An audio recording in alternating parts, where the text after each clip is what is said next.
এবারে শুকুর বার্থডেতে শুকুকে কিভাবে সারপ্রাইজ দিলাম আর কোন জায়গায় আমরা ওর বার্থডে সেলিব্রেশন করেছি সবটা শেয়ার করব তোমাদের সাথে এই ব্লগে। শেষে শুকু তো পুরো ইমোশনালি হয়ে গেল। হ্যালো সবাইকে, আবারও চলে এলাম নতুন আরেকটি ব্লগ নিয়ে। আমি আর আমার জ্যাঠাতো বোন সুইটি দুজনে মিলে বেরিয়ে পড়লাম একদম। আমরা এখান থেকে যাব বারোবিশার থেকে পরে আবার অন্য একটা টোটো চেঞ্জ করে তারপরে আমরা লোকেশনে যাব। আর আমরা শুধু দুজনেই যাচ্ছি না, সাথে কিন্তু আরো অনেককে রাস্তা থেকে তুলে নেব আমরা। আর জানো তো, এবারের বার্থডেটা হলো আমাদের বিয়ের আগে ওর লাস্ট বার্থডে, তাই কিছু তো একটা স্পেশাল প্ল্যান করতেই হতো। আর দেখো, পার্থ আমাদের জন্য এখানে বটতলায় ওয়েট করছিল, ওকেও আমাদের সাথে টোটোতে তুলে নিলাম। দেন সামনে কিছু দূর গিয়ে তারপরে আমরা ঝুমাকেও তুলে নিয়েছি। আচ্ছা, তোমরা কি একটা জিনিস গেস করতে পারছো যে আমরা প্রত্যেকে কেন শাড়ি পরেছি? কারণ আমরা এবার কোথাও বসন্ত উৎসবে জয়েন করতে পারিনি, তাই ভাবলাম আজকে শুকুর বার্থডে, সাথে ছিল হোলি, তাই জন্য আমরা বার্থডে সেলিব্রেশনের পরে আমরা সবাই মিলে একটু হোলিও খেলে নেব। আর এখান থেকে মানে রামপুর থেকে আমরা সুরভিকেও তুলে নিয়েছি। এবার বলি আমরা যাচ্ছি কোথায়। আমরা যাচ্ছি রামপুর গ্যাস গোডাউন পার করে একটা বড় শালবাগান আছে, তো সেটার ভেতরে আমরা বার্থডে সেলিব্রেশন করব। আমরা লোকেশনে পৌঁছে গেছি। আর এই দেখো, এই জায়গাটায় কেউ বলতে কেউ নেই। আর আমাদের সাথে যারা ছিল ওরা হচ্ছে একটা দরকারি কাজে হচ্ছে আবার টোটো করে আবার বাড়ি গেছে। আর আমরা তিনজন, আমি, সুইটি আর হচ্ছে সুরভি, এই তিনজন আমরা এখানে বসে আছি। আর একটু পরপর শুধু আজকে যেহেতু হোলি, একটু পরপর ছেলেরা আসতেছে যাইতেছে, মানে এগুলোই চলতেছে। তোমাদেরকে লোকেশনটা দেখাই, দেখো কোনো দিকে কোনো মানুষ নাই। আর আমাদের প্ল্যান একদম ওই যে ওই ভেতরটাই হবে, সবাই আসুক তারপরে দেখাচ্ছি।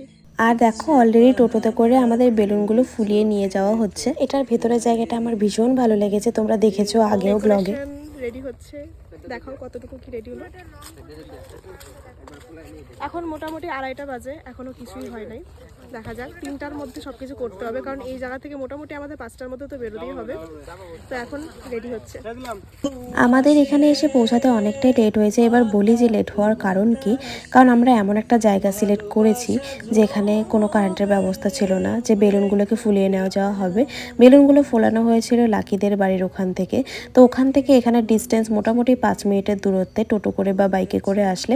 ওই জন্যই আমাদের অনেকটা লেট হয়ে গেছে। এবার তোমাদেরকে বলি যে শুকু কোথায়। শুকু বাড়িতেই আছে। ওকে জাস্ট আমি বলেছিলাম যে এখানে আজকে হোলি, যেহেতু তোমার বার্থডে সেলিব্রেশনের একটা কেক কাটা হবে, সাথে হোলিও খেলবো। এখানে যে এরকম ডেকোরেশন করা হবে ও সত্যিই কিছু জানতো না। আর কালকে রাত 12টার সময় অলরেডি ওদের বাড়িতে আমি কেক পাঠিয়ে দিয়েছিলাম, মা বাবা ওকে দিয়ে কাটিয়েছে।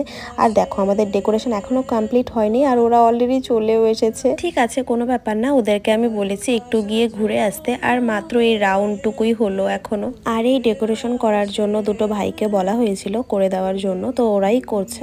ডেকোরেশন করতে আরো কিছু সময় ওদের লাগবে, তাই জন্য আমি ভাবলাম এখানে শুধু শুধু সময় ওয়েস্ট করার থেকে আমরা সবাই মিলে ওখানে ফটোশ্যুট করতে থাকি।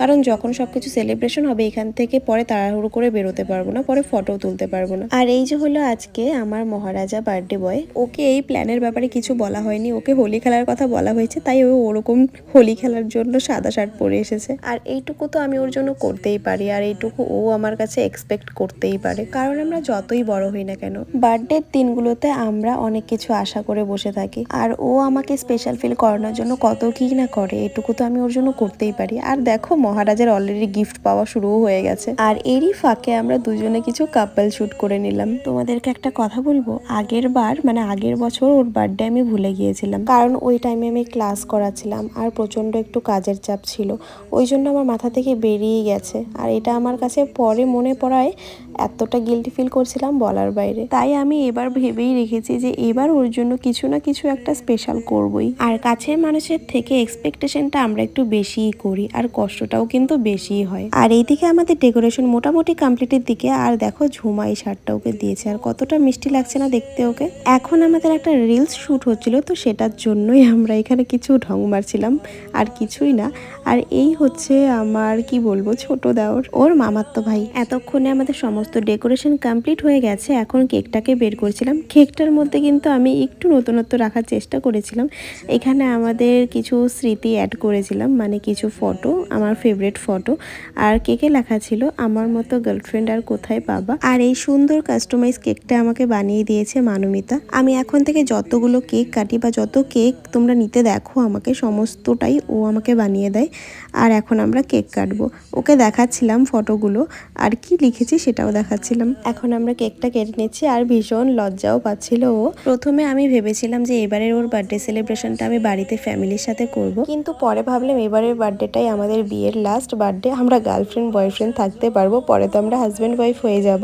তাই জন্য আমরা কিছুটা স্পেস নিয়ে বন্ধু বান্ধবের সঙ্গে সেলিব্রেশন করেছি। এবার ফার্স্ট টাইম আমি ওকে এইভাবে প্রপোজ করেছি, এর আগে কখনো করিনি। আর এটা দেখে তো পুরো ইমোশনালি হয়ে গেছিল। সত্যি তোমাকে পেয়ে আমি ভীষণ খুশি, আর তোমার এই হাসি মুখটা যেন সারা জীবন থাকে সেটার দায়িত্ব আমার। এখন আমরা কিছু ফটোশুটই করছিলাম, রোমান্টিক ফটোশুট। আর এই সবগুলো ফটো কিন্তু আমাকে পার্থ তুলে দিয়েছে, আমাদের বন্ধু। তো এবার কেক কাটা হচ্ছে, সবাইকে এখন একে একে কেক দেওয়া হবে। এবারে ওর বার্থডের দিনটা ভালোই কেটেছে, আর ওর কি খুশি হবে, তার থেকে বেশি খুশি হয়তো আমিই ছিলাম। সবাইকে কেক দেওয়ার পরে এখন দেখো আমি কেকের প্লেটটা নিয়েই বসে পড়েছি, আমি আর বুনু। আর কেকটাও কিন্তু ভীষণ টেস্টি ছিল। গিফট পর্ব কিন্তু এখনও চলছে। এই সুন্দর টি শার্টটা দিয়েছে কিন্তু লাকি, আর টি শার্টটা কালারটাও কিন্তু ভীষণ সুন্দর ছিল, আর ওকে পরেও ভীষণ সুন্দর লাগছে। আমি ওকে কি দিলাম সেটাই বলা হলো না। এখন যেটা দিলাম সেটাতে আছে বেল্লা ভিটার 4টা পারফিউমের সেট, যেটা ও ভীষণ ভালোবাসে। যে কোনো পারফিউম ওকে দিলে ও ভীষণ খুশি হয়ে যায়, তাই ওকে এটাই দিয়েছি। সব নতুন নতুন। আর হাতে যে ঘড়িটা দেখতে পাচ্ছ এটা হচ্ছে একটা ফাস্ট্যাগের ওয়াচ, তো এটা দিয়েছিলাম। আর এখানে কিন্তু শেষ নয়, আর এখানে আমরা ভিডিও করতে দেখে আমার বুনুর সেই জেলাস ফিল হয়েছে যে আমরা শুধু একা একা ভিডিও করছি, শুধু আমাকে এইভাবে হাগ করছে আর বুনুকে করছে না। ওর ভীষণ হিংসে হচ্ছে। তারপরে বুনু আমাদের মধ্যেখানে একদম ঢুকে পড়ে। তো তারপরে এই দেখো পারাপারি শুরু হয়ে যায়। যাই হোক, আজকের ভিডিওটা আমরা এখানেই অফ করলাম, মানে এখানেই শেষ করলাম, কারণ এরপরে আমরা পুরো পাগলের মতন রং খেলেছি আর ভূত হয়ে এক একটা বাড়ি গিয়েছিলাম। তাই পরে কি হলো সেটা জানতে হলে পরের ভিডিওটা মানে নেক্সট পার্ট দেখতে হবে। চলো দেখা হচ্ছে পরের ব্লগে, ততক্ষণ সবাই খুব ভালো থেকো, টাটা।